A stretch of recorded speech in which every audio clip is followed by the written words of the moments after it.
Hi, my name is Sue Arcady Davis, and I am just going to take these curlers out of my hair. I think sometimes I look better with the curlers in my hair because that's just a look off my face, off my neck. But you gotta do what you gotta do, so I'll just get these things off of here and let it all sit for a second. It's hard to do. Oh, somebody just hit the ground, hit the deck. Oh yeah, there's a couple more. Get them out of there. So, now what do I do? Now I brush it. Oh, okay.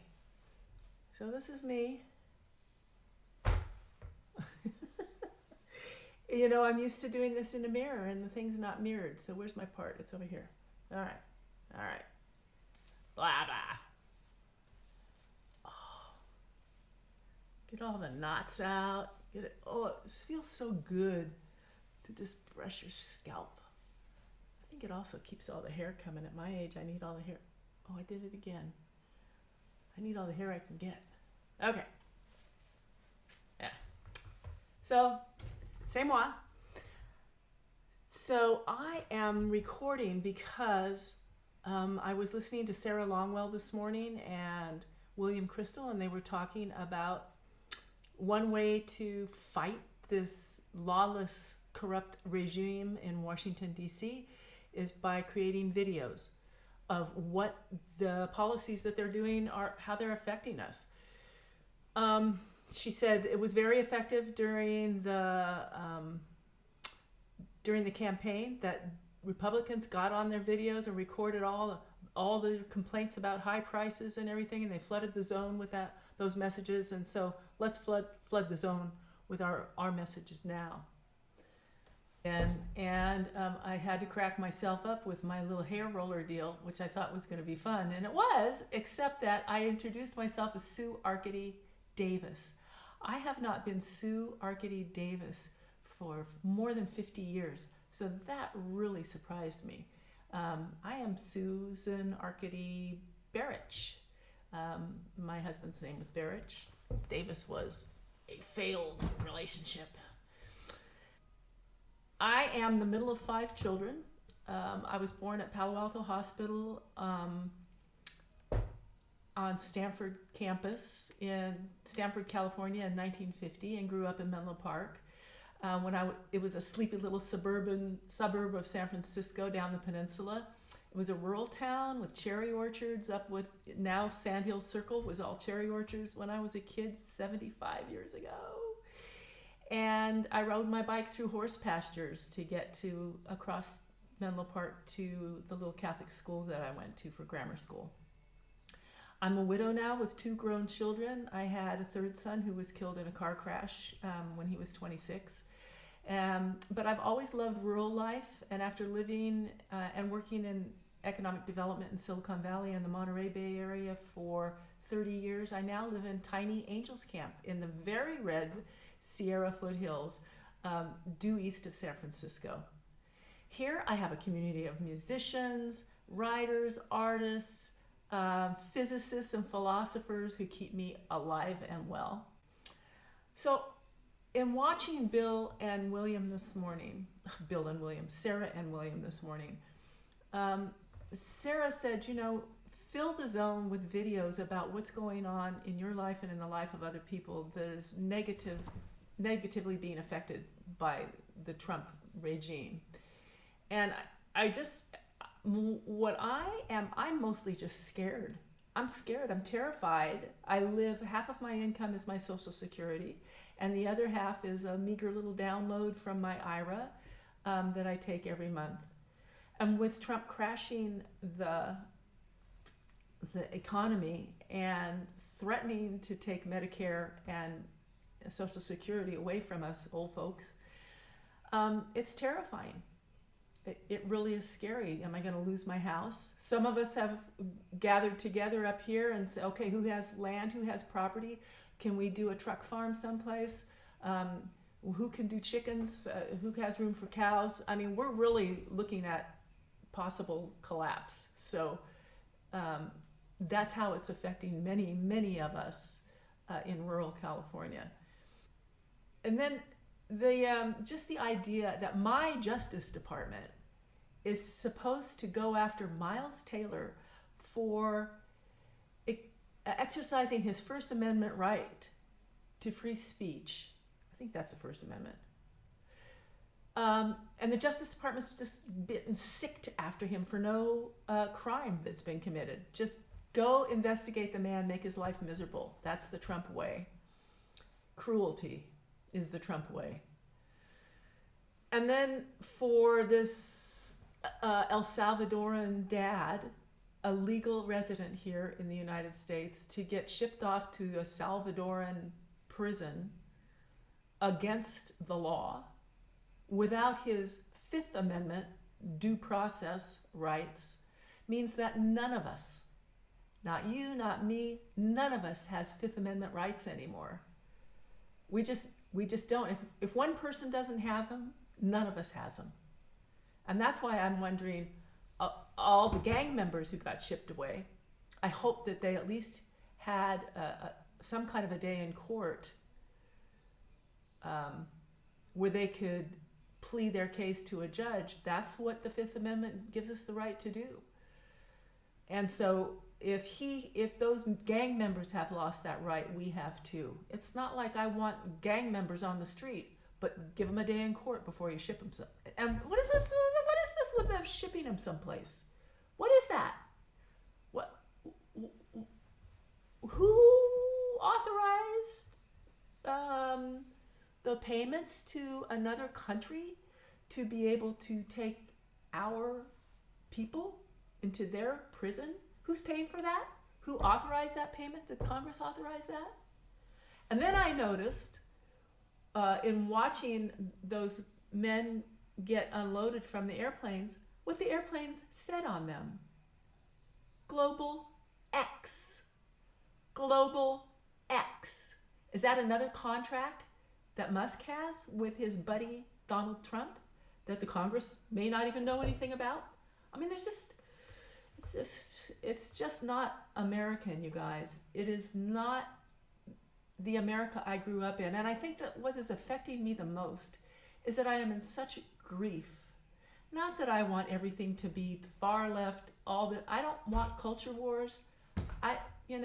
When I stand on the corner of 4 and 49, this little tiny two-lane highway and then a two-lane highway, and about 30 or 40 of us stand on the corner every Friday afternoon, and with our little signs, our pro-America, anti-Trump signs, and we get flipped off by a lot of local rural people. But guess what? They have the right to be upset with me, just like I'm upset with them. I'm not upset with them, actually. I get why they did what they did. They were just trying to survive the inequality that has developed between the 1% and the 99%.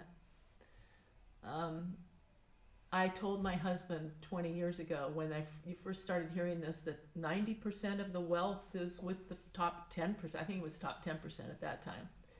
And now it's the top 1% has like 99% of the wealth in the world, not just America. But these people are not Americans. These people are transnational. They just grab the wealth from everybody. He's not supposed to be using the presidency to be enriching himself. And yet he's pushing his own cryptocurrency. He's making deals with Live Gulf and the Saudis when he should be at the airport receiving the remains of fallen American soldiers, our children. This guy is beyond words. So my grief, I have a lot of grief. Like this morning, I was crying. My 53-year-old son is in my house today, and he came past my room and he said, "Are you crying?"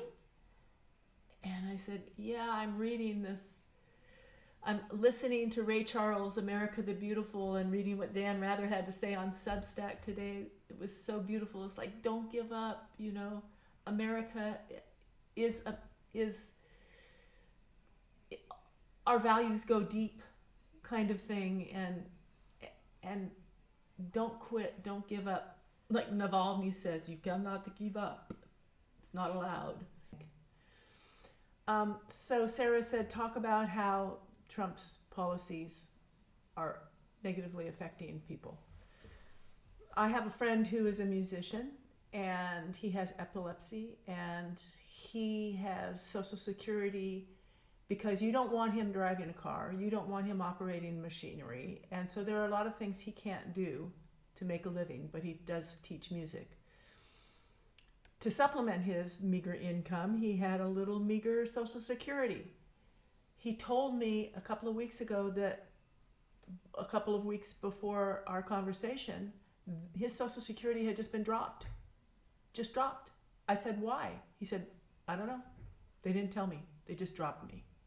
So now he's going to be poorer. We're creating more poverty. Thank you. Donald Trump, Doge, whoever. And it's not, by the way, Elon Musk is a tool of Donald Trump. And Donald Trump is a tool of the Heritage Foundation and their wackos. So putting the emphasis on get rid of Elon Musk is just because people who say that voted for Donald Trump, and they don't, oh God, I couldn't say get rid of Donald Trump because I voted for him. So now we have to focus on getting rid of Elon Musk. That's not going to help. So just a little PR 101. So I have 2 degrees in journalism. The first is from Shasta College up in Redding, California, very red, rural Redding, California, an AA degree, and then I got a bachelor's degree at San Jose State. But PR 101, my emphasis in journalism was in public relations. So let's say that you buy a very expensive car. Maybe you spend $80,000. To me, that's an expensive car. And it turns out you have a lot of problems with it. It's a lemon. And you're constantly having to go to the repair shop. It's costing you all kinds of money to keep this car. But when your neighbor says, how do you like that new car that you got? Oh, boy, you spent a lot of money on that. How is that? You say, it's a great car. It's a great car. After all, I spent $80,000 on it. It's got to be a great car. You're never going to admit that you blew it, that you blew such a big amount of money on a lemon. And this is the situation that we find many of our Republican friends and neighbors in. They voted for a lemon. They are not going to give up easily on their commitment to the lemon. They will pretend that it's getting better, they've fixed all the problems, it's not going to lie to them anymore, it's doing a really good job, even though all the repair money is coming out of their pockets, and they're really suffering because of this decision to buy this very expensive car. Well, that's what these people are doing with Donald Trump. That's why they're saying, oh, Elon Musk is the problem, not Donald Trump. Elon Musk is just a symptom of the problem. Well, so is Donald Trump. You know, the income inequality is the problem in my mind. But anyway, so that's why it was just so very difficult for so many of these people to pull away from Donald Trump and admit that they made a mistake, because they are so invested in this very expensive lemon of a car. And that's just kind of psychology, public relations 101. So you never run the car down to a person that, you know, there's going to get defensive about it. So there have to be other ways, like saying, I'm worried about my Social Security. How do you feel about your Social Security? Are you confident that we're going to get our Social Security? Are you going to be okay? Oh, no. Oh yeah, he'll never do that. Oh, he'll never do. Really? Well, he's, you know, Musk and he both have said it's a big Ponzi scheme. No. And I've asked a couple of people around here, in their little golf carts, men in their golf carts in their 60s and 80s. One of them was in his 80s. So what do you think about what's going on with the government? Oh, we're just going to wait and see. We're going to wait and see. That terrifies me. Donald Trump and the Heritage Foundation and Project 2025, which is rolling along quite nicely, are the problem. Not anything else. It's not just Elon Musk. So in 1984, I went to Germany on a teacher's exchange. My guy I was married to at the time was a teacher. And we went in the S-Bahn over the wall, over the no man's land filled with mines, over the razor wire, and into the prison that was East Berlin. When we went through where we have to show our passport, the guy behind the little thing looked at my passport, and he looked at me, then he looked at my passport, and he looked at me, then he looked at my passport, and he looked at me, and it was really unnerving. It was terrifying, and I was terrified the whole time I was in East Berlin, which was just, a few hours. In fact, they give you this aluminum money, or they did at the time. We had to do an exchange of American money, I guess. I don't know, maybe we had West German money, but we had to do an exchange. And so they gave us these aluminum coins with which we were supposed to buy stuff in East Berlin while we were there, spend it all in East Berlin. And we were walking around. I mean, they have beautifully, or they had beautifully, God, this was 30 years ago, 40? They had beautifully renovated all the buildings that had been bombed out during World War II, and they had the money to do that because they got paid by the West to take all of West Berlin's garbage. And so they used the money that they got from West Berlin to do all this renovating. And so I'm sure, East Berlin, if you were to go there now, is probably really, really gorgeous. But at the time, I was terrified. I had no rights. And I knew I had no rights. I feel like I have absolutely no rights here. But I also knew that if anything happened, I was an American citizen. I was valued by my government. I was cherished by my government. And if anything happened to me, they would find me and get me out, or do an exchange. If I did something stupid, which I've been known to do stupid things, they would have come and gotten me. Now I feel that the government in Washington, D.C. does not value me at all. They would leave me wherever. They don't care about me at all. I have lost that whole sense of the great American experiment. I've lost the whole sense of being valued because I'm an American, being valued by my government.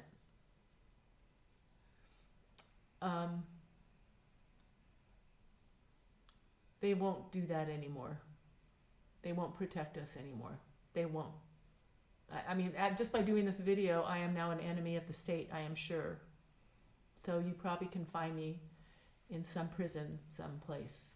And I'll be teaching English and reading to other young women in the prison who are in there. So thanks for sticking with me for the last 20 minutes. This was my experiment.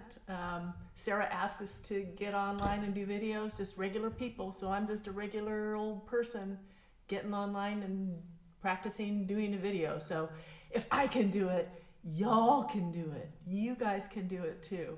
So let's get out there. Let's take to the streets. Let's keep America the beautiful, the promised land, the shining city on the hill. Let's bring it all back. Our parents had to fight in World War II. Our grandparents fought in World War I. Our kids fought in Iraq.